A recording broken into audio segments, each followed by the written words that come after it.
Good morning, good afternoon, good evening, Y Whales, wherever in the world you guys are today. So it is March 23rd, 2023. I should start saying the year because some of these podcasts are going to be around for a while. And I'm really excited to have Antoine today from Meta Engine. But to give a little context of what we're seeing in the market today, yesterday the SEC sent a Wells notice to Coinbase and basically said, hey, you're a publicly traded company. You're already under, the SEC and a variety of other administration's thumbs to make sure that you're compliant, but we think you're doing something wrong and we're going to go ahead and issue that notice. By the way, I have another co-host today, which is Sky, my parrot, who decided to come in. And so really with the concepts of hitting that notice, we had Bitcoin that was trending up almost to 29,000, is kind of taking a quick turn back down to about 27. I'm okay with a lot of this. I think that again, it's not a fine. They did also go after Justin Tron, which I think is probably more apt to be a real issue than Coinbase's kind of marketing and what they do. But that being said, it's still kind of, again, we're clearly in a bear. We've got an administration, especially in the United States, that's unsure how to manage crypto or how to deal with crypto. But we're going to shift our conversation a little bit to regulation, kind of where we see things going in the industry today, but then really diving deep into kind of this whole immersive technologies that we're dealing with. And Sky really is excited about that as well. So Antoine, I thank you for putting up with me and the parrot today. And I know you're out in Paris right now for one of the big conventions, Blockchain Paris, correct? Yeah, thank you, Jay, for having me. I'm in Paris for the Price Blockchain Week today. Fabulous. Yes. So if you wouldn't mind, let's start with a little bit of, your background, because it's very storied and we're really excited about kind of everything that you've worked on prior to Meta Engine. So if you don't mind, kind of giving us a little history of how you got here today, that'd be great. All right, cool. So thank you very much again for the opportunity. So I'm Antoine. I'm the co-founder, co-CEO of Meta Engine. So my background, I have a business degree and a math degree. I worked in banking industry. I was an investment banker. I was actually a trader of exotic derivatives in Asia, then in Europe. Then from trader became broker, and then from broker became a private banker, working for the top 0.1% people that have a lot of money. I have. So you're talking about regulation. I used to have a lot of clearing from different financial institutions in different countries. So I know a little bit about regulation on financial markets in Asia and in Europe and in the US as well.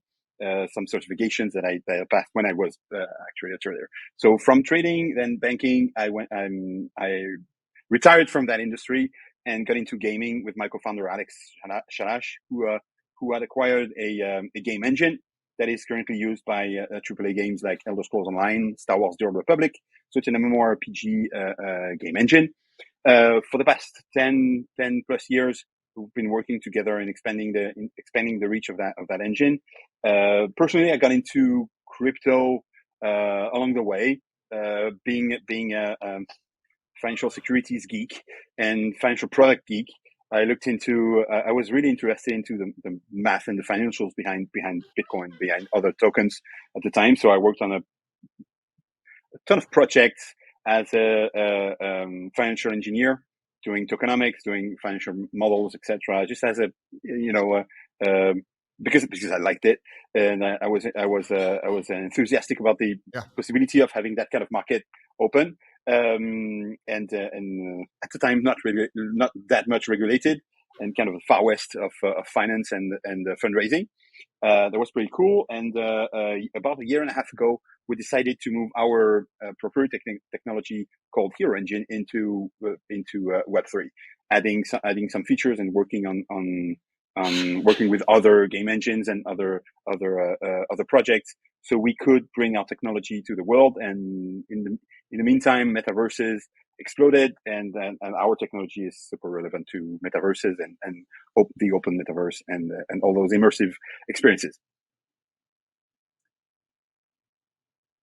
Yeah, I love that. And so, that combination of TradFi into this new Web3, and while in Web 1 and Web 2 right now, gaming is gaming. It's a game. There's no reality to it. There's no ownership to it. It's play a game, turn it off, and there's no real, real world consequences that you have to deal with. However, in this new Web 3, where we have this concept of digital ownership, true ownership and identity and anything can have value in a certain sense. These economies that will kind of, fall into gaming, which by the way is still set to eclipse, Hollywood and a variety of others, major industries with gaming, and that's where this next generation is focused. I played EVE Online was the one I talked about. It was really big, and EVE Online had a massive economy engine to it, where again you're trading, you're building, you're buying. Like, you can never leave one of the stations and be one of the top players in the game just by trading all day long, just by buying, selling, moving, and doing logistics. And so when we start talking about taking that from, it was, clearly that was a game, there's everything else, but you could recreate that now that has, real world, benefits and value to somebody's actual real life, because they can turn that into a currency. Yeah, that's absolutely true. But let's remember that EVE, for example, that game that I love, was and is still an incredible experiment with incredible economy, also incredible scams that occurred within the game, which was super cool to also witness. Immense wars that was supposed to destroy the economy that did not. One of the key elements of EVE and its success is that you cannot buy the currency from outside. You cannot pay to win. You cannot do that. If you do that, if you sell one SK, you're banned. If you sell your account, you're banned. If you sell money, you're banned. So it's been kept captive, and that's why it's so great. So is this easy enough? Is it easy to move it to Web3 with digital ownership? I'm not so sure about that, because it was captive. And as soon as you offer a match to, let's say you have one credit in one game and it's equivalent to $1, well, what will you do? You will sell. You will sell. Yeah. So if that credit you can win in the game, then you have to find somebody who is willing to pay for it. So that balance in the economy can be wrecked by the possibility of cashing out. So that's where the trick is. Do you allow that? How do you allow that? Through what? Through digital ownership of the assets, or digital ownership of a digital currency that is within the game? Can I cash out? That's where you can break the economy. But these are incredible concepts that I would love to talk about. Yeah, no, absolutely. Well, let's real quick before we dive into kind of the immersive worlds that you and I love to explore and play with. You have this amazing background in finance, traditional finance, and I think that's really amazing to bring. That's why I'm so excited to talk to you about, how does that start applying to these virtual worlds or these virtual environments, that in kind of being able to go past it's a game. Like they Axie Infinity, changed a lot of people's lives for the better up until the Ronin hack. But, while it was a stupid game, it took people that were in rice paddies or in sweatshops in third world countries. And so we may in first world countries not really understand this. But if someone can sit, outside of that factory and play on a $20 Android device and make enough money that they can feed their family or that they can feed themselves and enrich themselves, I'm all for it.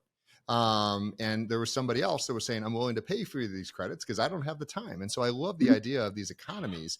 However, that regulation starts coming in. So you can't quite simply say that, hey, it suddenly goes from a video game to a real world currency without having some consequences. And we're seeing that, really play out right now, on the larger field.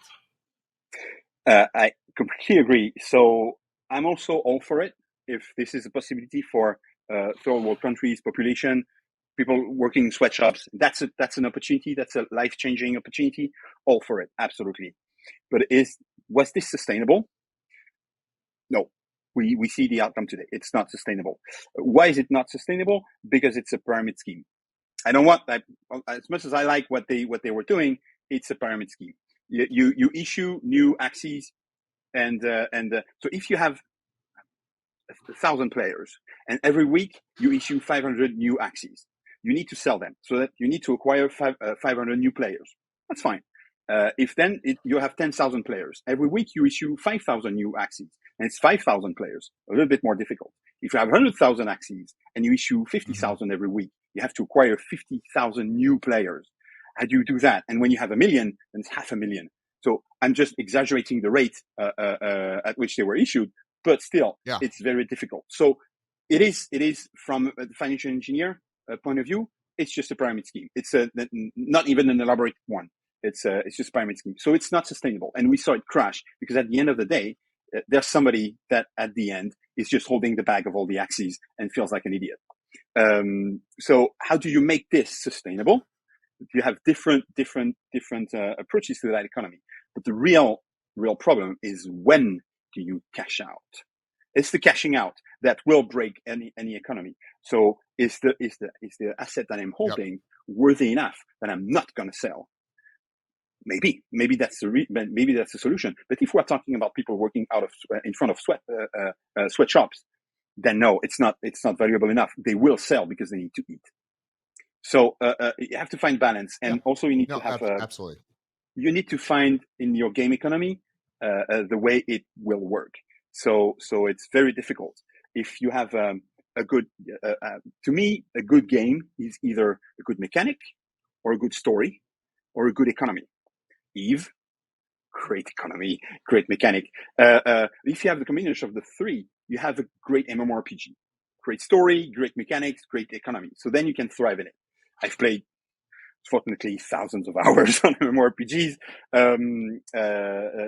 lost a bit of money, but gained a lot of experience. So that's why I was very happy to leave the financial world to go into gaming.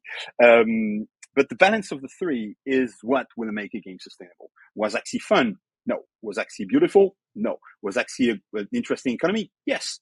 But with its flaws. So it's really a balance of that. So and if you look at all the Web3 games that were released, they were trying to surf that wave without a real interesting economy, without a real use case to the NFTs they were creating.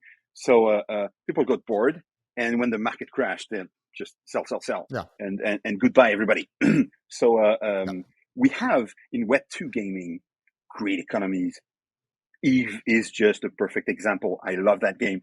You have others that are also great. When Blizzard introduced the auction house in World of Warcraft, changed the game. Super cool. That's internal economy. How do you cash out?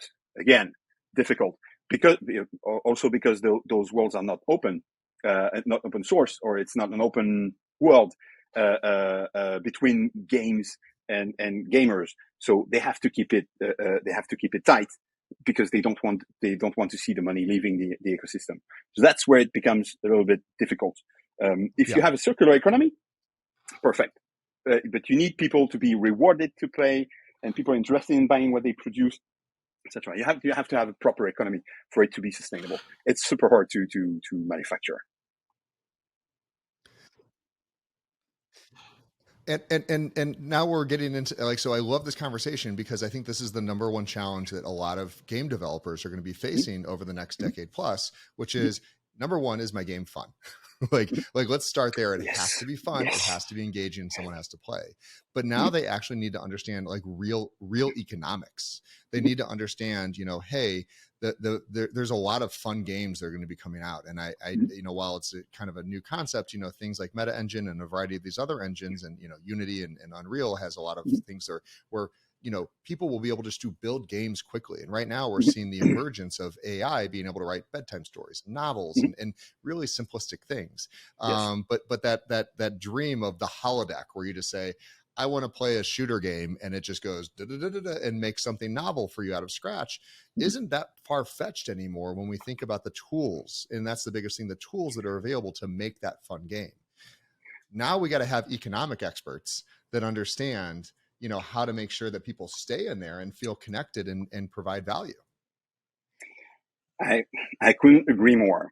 So I'm going to go a little bit into what we do at Meta Engine, because it's super relevant here. My goal, a very egoist goal, is to have more games to play. I love playing games. I love the variety of games. I love innovation in games, mechanics, economy, anything. I love that. I will play anything. Looks good, looks bad, I don't care. What I want is more games. I am not interested in the next Assassin's Creed. I don't care. For the next 5 years, they have nine Assassin's Creed lined up.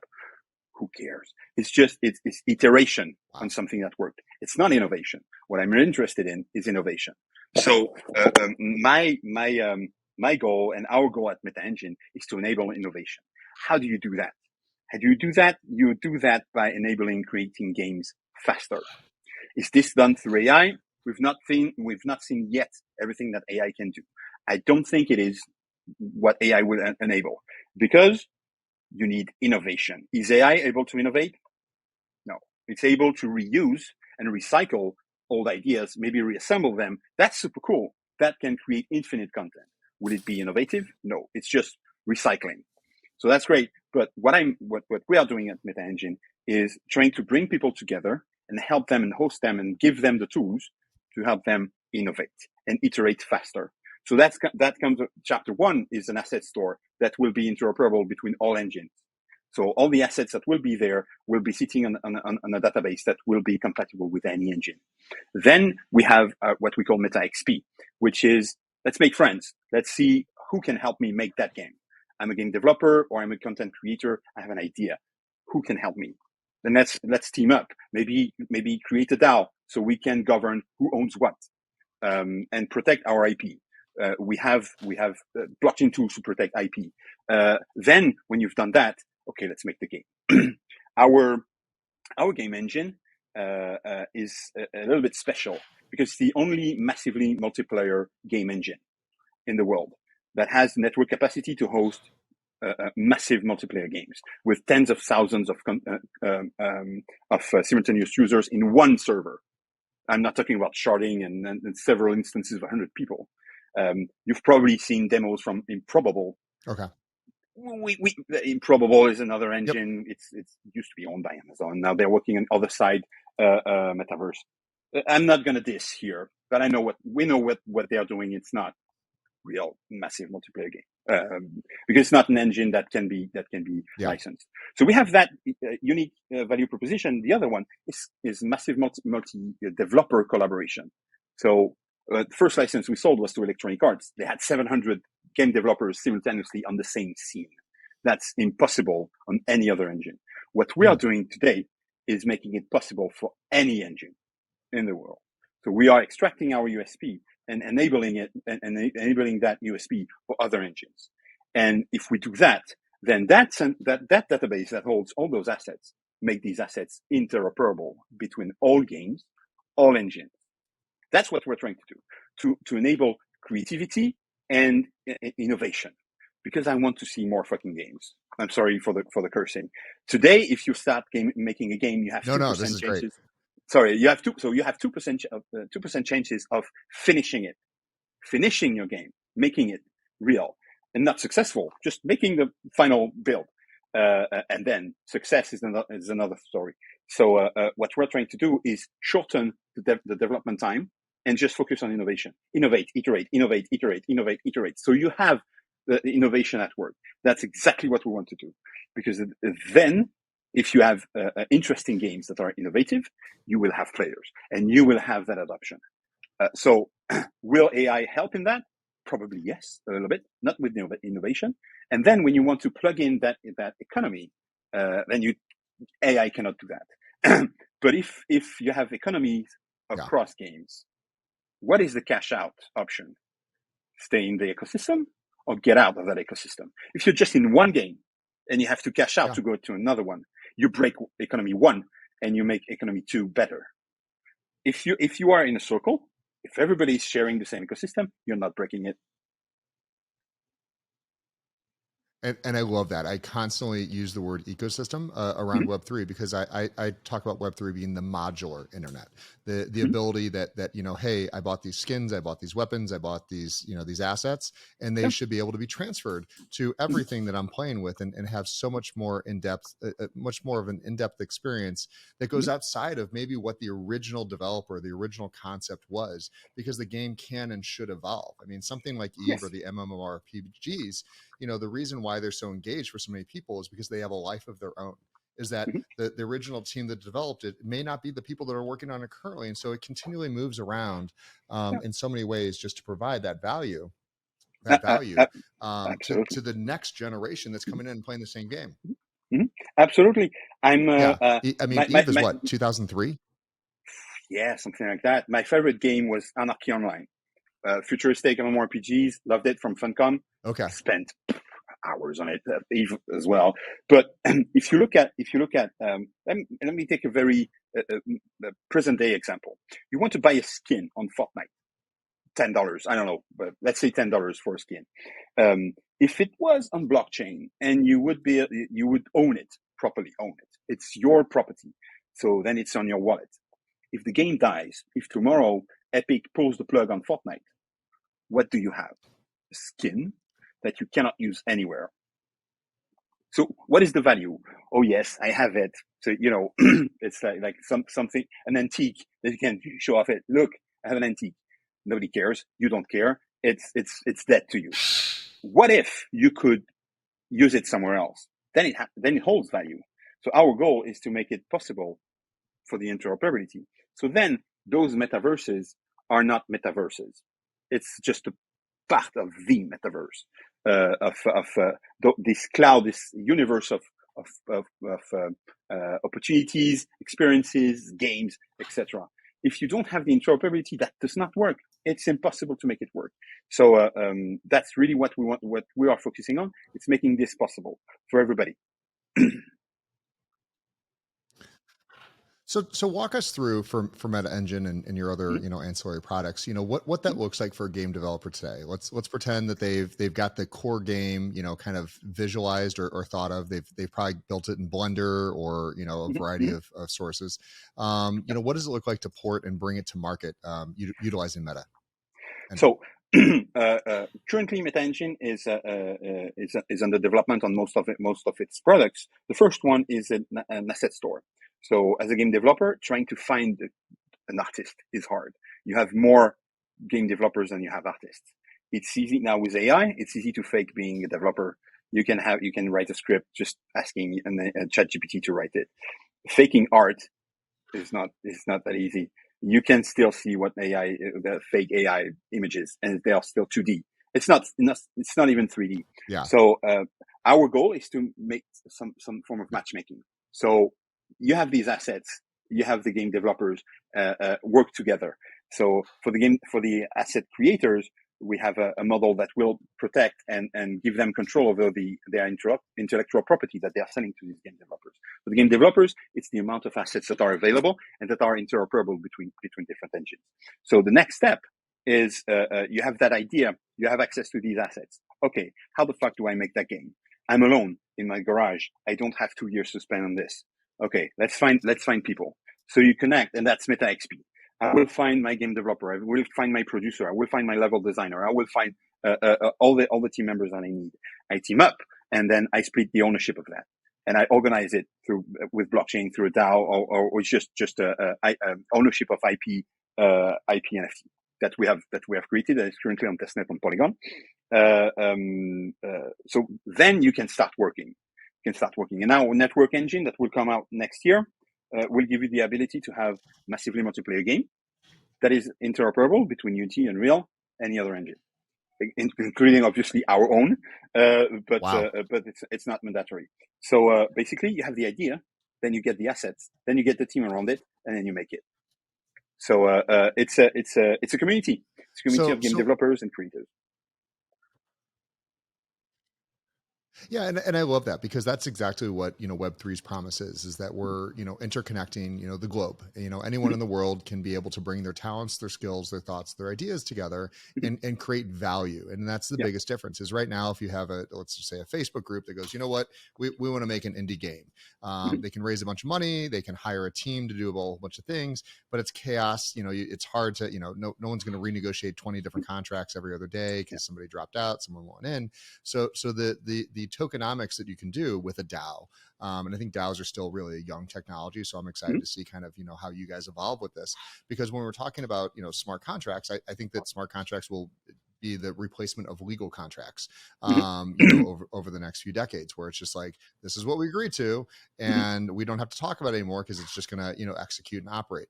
And so the thought that there could be AAA games Mhm. that are truly benefiting, tens of thousands of people around the world, from in a positive manner based on work that they did years ago.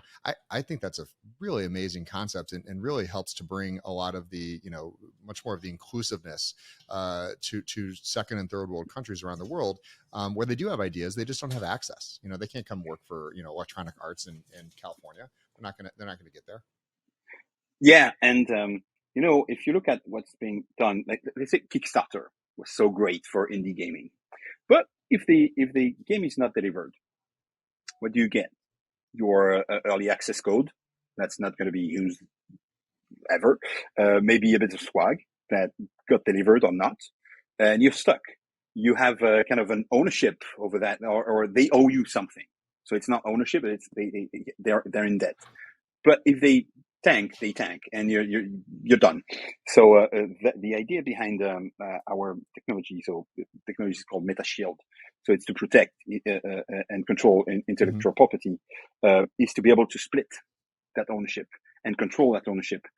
So if you are the creator, then you can give away part of that ownership. It's done through a smart contract. I forgot Okay. the ERC uh, um, uh, protocol, but anyway, it's basically converting a contract that you would have between you and I. We can have a contract instead of writing it and having it like stamped by a lawyer. It's time stamped on the blockchain. It's more immutable than a paper. So that's what we're trying to do. So then you can organize either through that ownership, or then you want to split that ownership through a DAO, and the DAO is the owner of that IP and control that IP. So then it can instruct that smart contract to do this or that with that IP, distribute revenues or not. Split it again because you need more people, or you have an investor joining, so you can give them a portion of that. So it's governance that is great, because you can have that much inspiration and innovation. At some point, you will need money, and if you need money, you need to open the doors to investors, and you need to be transparent to the investor, and they need to be able to recoup some of the investments. So if the game is tanking, okay, fine, then you have all these assets, all that production has already been done. Can you reuse it somewhere else? Yes, because I own it. That's not a problem. It's not going to end up in the trash in a hard drive. That's a really innovative concept. Is, hey, and it happens all the time. People put in, they get that 90% of the work in, they're Mm-hmm. right there to finish. They can't, the developer falls through, something happens, assets are Mm-hmm. ready, concept is ready, everything's there, and there goes, crap, we hitched our horse to the wrong carriage here. Mm-hmm. And so now all of a sudden the idea that they can say, hey, look, here's 300 characters that we've designed, we've built, and everywhere else we can put those up for sale to be used or sold independently, or used in a different engine, or a different metaverse. It's a fascinating concept, and really helps with kind of that the concept of everyone wants to be green, everyone wants to be ecologically friendly, and the reality is there's so much waste that happens in every industry, film, Yeah. music, games, just constantly wasted effort, that Yes. even if you could recoup anything, at least it's, that's not that drain of I get nothing for Mm-hmm. this. So let me give you 3 examples that illustrate that. Do you remember Half-Life, the game from Valve? Yeah. Yeah. Half-Life was a great, innovative game, incredible game at the time. Then they enabled mods on Half-Life. What came out of that? Counter-Strike. Counter-Strike is a mod of Half-Life. So most of the work was done. They just reuse the models, they reuse the physics. Counter-Strike, still the number 1 esport game in the world. I still play it after 20 Yep. plus years. What is the Yeah. difference? So that's recycling to the best of its level. So what is the difference today? Let's say two popular games. Let's say, what's the difference between Counter-Strike and PUBG, PlayerUnknown Battleground? The difference between those two, so they're modern era. The guns are fairly similar. In one game, you have good guys versus bad guys, and the other one is a battle royale. So it's not the mechanics that are different. It's the Yep. rules of the game. Just the rules of the game. So in terms of code, if you are going to redo Counter-Strike and just add the rules. Let's make it Battle Royale. They just did it. How much work is that? Not that much. So why should we go through tens of millions of dollars of investment to remake everything and get PUBG? Well, we already had something that was good enough. Just needed that little additional work to change the rules.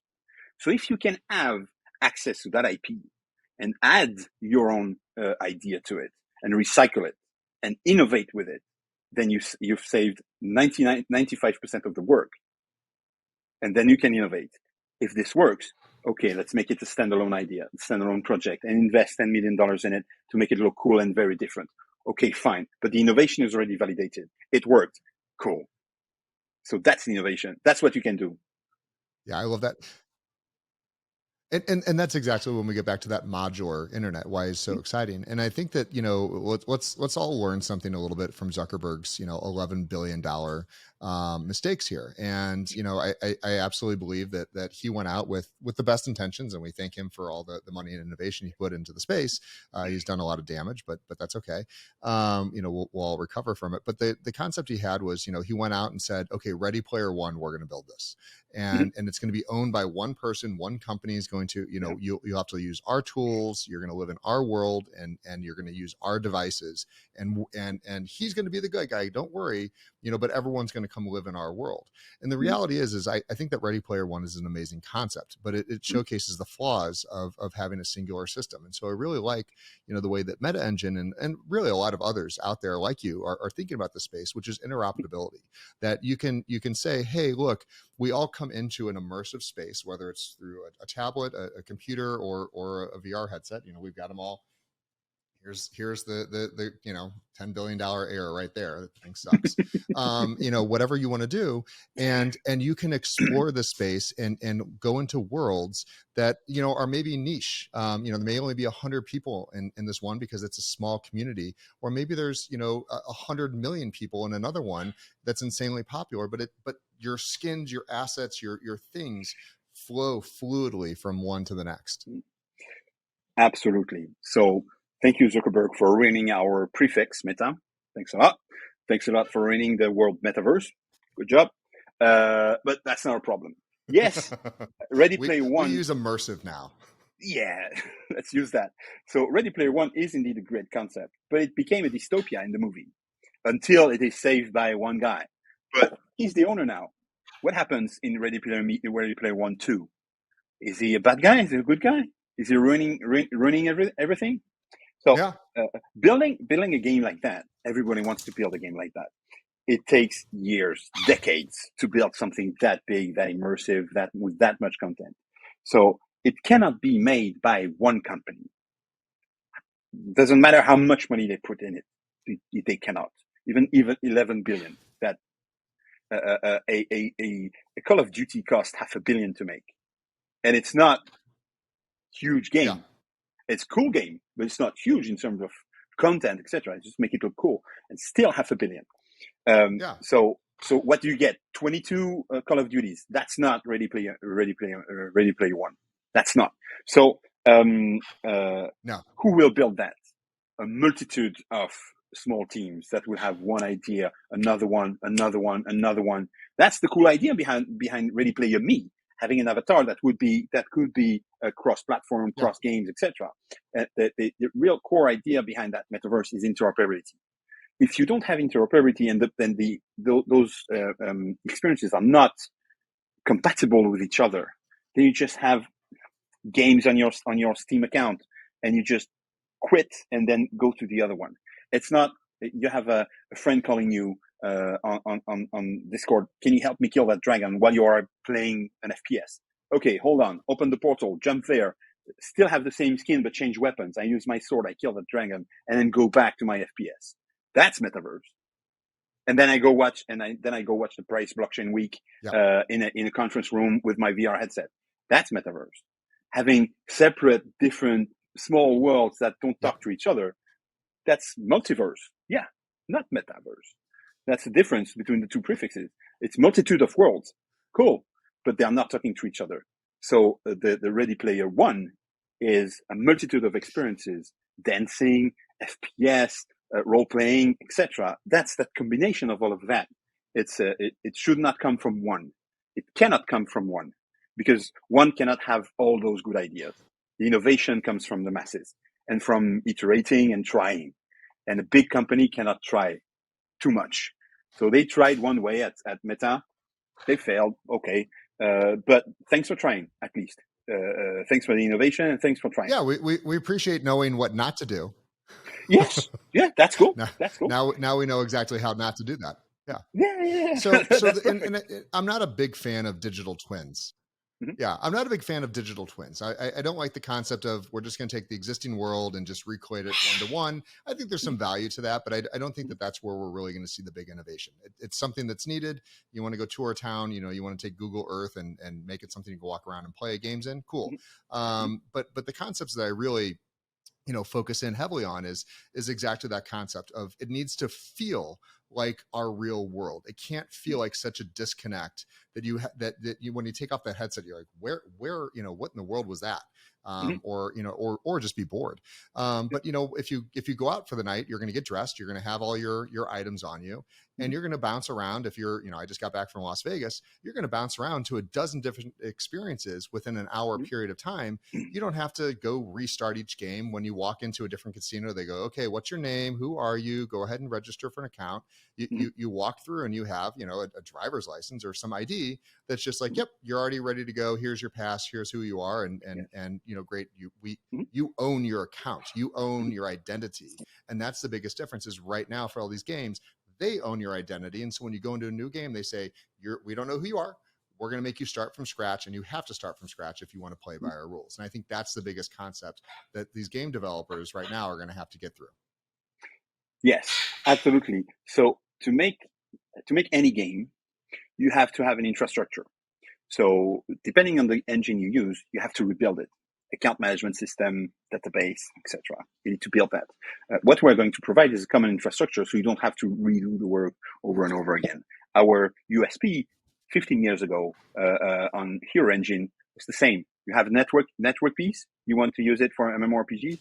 Don't waste your time in reinventing the wheel. We have it. Here it is. $29.99 per month. Go do it. To connect and to be interoperable between those different casinos or theaters that you go to when you're in Vegas, it's going to be the same for metaverses. I don't want to go back on my phone and validate whatever again and again and again and again, and type in my password and click on my wallet and then click again, validate a transaction, etc. No, I don't want that. I want seamless feel. I want to be able to jump from one to the other, to the other, to the other. So if you do not have collaboration, at least between game developers and between those experiences, I'm not talking about a unique common infrastructure or common way of doing things. You need collaboration between all of them. You cannot build big alone. So Antoine, one of the things that's so interesting is like, the concept of this true digital identity and digital ownership. And, you and I started this conversation, and just by happen chance, we both, I brought up Eve, and you're like, I like Eve. I know Eve. But those accounts of ours, like where the corporations that we were in, the ships that we flew, all those things, those are hidden off in a Web 2 storage server that we don't have access to. And the concept that I could put, these things where it just goes, hey, you've now matched with Antoine on LinkedIn or Twitter or anything else. By the way, both of you guys, this is what you these are the games that you like to play. These are the experiences that you've had. These are the cities you traveled. That's insanely valuable for people. And I'm excited to see, kind of how Meta Engine brings that concepts together into that continuity across platforms. Yeah. And maybe if we match on LinkedIn, they can tell you that I wiped you on nullsec in nullsec. And pillaged your ship. What is the most important thing is that for the adoption of such concepts of ownership, it has to be seamless. You don't want to, as a user, log in again and again and again and again and again. The authentication that you use with Google, for example, with your Gmail, is super convenient. You don't want to be typing in different password, re-uploading your ID, credit card, etc. You don't want that. So having a backend that can be shared across different games allows a authentication through unique account management systems that can be interoperable, that can work together if we share the same principles on how to authenticate. So now the zero knowledge protocols are great for that specifically. The usual example of you want to get in a club. So in the US, I know you have to show your ID, but you should what you should show is that you're indeed 21. You can have a drink. You don't need my name. You don't need my address. You don't need to see my passport. If I'm French, if I'm from Belgium, whatever. Just need to know that I'm old enough. I look old. That would work, but I still need to show my ID. So you don't want that. You don't want to carry it everywhere. So that's something that we are really looking into, how to make it simple and user friendly across. So that is a preoccupation that we should have as an industry. That's a preoccupation the gamer and the user of metaverses should not. So selling this as a USP, gamers don't care. They don't care about that feature. They care about the user friendly. Okay, but it's not mandatory. They will jump from one game to the other. They used to do it. So to bring massive adoption, we should not sell the technology. We should sell the what it brings to them, what possibilities it brings to them. So if I tell you that all your EVE Online ships, you can use them in another game, would you join? Yes, you would. If I tell you that all your skins in Fortnite can be used in other games, yes, you would. So if it just brings that to the gamers, then they will join.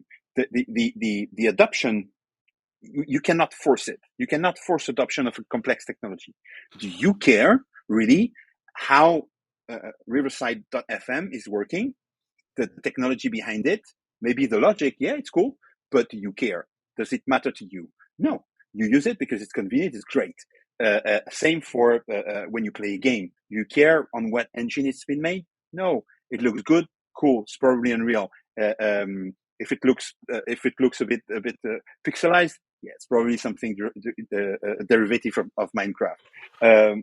So players don't care. Users don't care about the technology. So why are we all the time talking about how this is great, how you should be happy about that? No, we should demonstrate that these use cases, that interoperability brings you more value to the hours that you spent on one game and on the others, etc., etc., etc.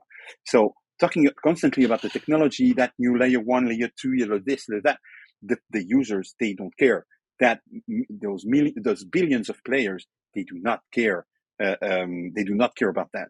They care about what does it bring to me. Is it a good game? No. Yeah. Buy. As a European, do I care about making $50 additional a week playing Axie Infinity? Hell no, I don't. I will pay $50 for the new whatever on Steam and play it for 1 hour because I'm an idiot and I have a collection along like that. So it does not bring anything to me. What brings me joy is the innovation. Can I reuse it somewhere else? Super cool. I will do. So that's the bringing people together, building bigger. That ecosystem together is what we're all about, and that's what we should be thinking about. Yes, we are multi-chain. Yes, we are this. Yes, we are that. Should I talk about it? No, nobody cares what the technology is behind it, and how do we manage to have 10,000 players in one server while no other engine can do it? Nobody cares. You only care when it's in your game, and you can connect with all your friends without lag, and you can go kill dragons. That's the only thing you care about. So that's where the adoption will come. It's seamless, so no wallet immediate like complexity, and the utility that it brings to you. That the more fun or the more interactions or the more interoperability, that's what will bring the adoption. I love that. Fabulous answer. So again, we're having some internet technical difficulties, so I want to make sure that we get everything stored and done. Mm-hmm. But real quick, just so anyone who's interested, whether they're game developers or just people, investors, or anyone that's interested, what's the best place to find you and learn more about MetaEngine? You can find us on Twitter, or you can reach out directly to us, contact at metaengine.gg, or me directly, Antoine, Antoine, at metaengine.gg. I answer everything, so don't hesitate to reach out. If you're a game developer, if you're a content creator, if you're just a gamer, just want to have fun, go visit metaengine.gg and have a look what we can do together. I love it, Antoine. We're gonna have a lot of fun. I'm gonna go ahead and undock in G244, and then we'll travel over to Nullsec, and we'll see who survives. Oh yeah, I still have a fleet of ships that are stored all around Null and in wormholes and everywhere else that I could possibly ever pull out. But I really, like I said, to me, I still look at that game as if Web3 can even just recreate that type of universe with an economy, there is no gameplay. There's no such thing as a storyline. It's a wide open world of which anyone can be anything that they want to do. And but then be able to bridge into other worlds and stuff. I think that's really where we need to focus on, and a little less of the, quick cash grabs for buying, digital scarcity or things that actually aren't scarce. Yeah, that I agree. It's we will get there. We will get there. AAA game companies are not looking at Web3 for now because they're considering it, but not really invested in it. We have room for innovation. If you look at big AAA companies, they are not innovating anymore, not that much. This week, Diablo 4. Assassin's Creed, whatever number, Call of Duty 2023. We will have a new one for Christmas time. So there's no real innovation. It's just iteration and milking a cow. We can innovate. We have room to innovate, and we can come together and iterate, try, fail, but let's try to make it faster, more efficient, with less waste. Waste of time, waste of money, waste of cool digital assets that can be reused somewhere else. Let's be efficient and let's work together so we can innovate and wreck their faces and just build something that's cool. I love it. Y-Whales, this is Antoine with MetaEngine and the obnoxious parrot Sky, who hopefully entertained everyone during this.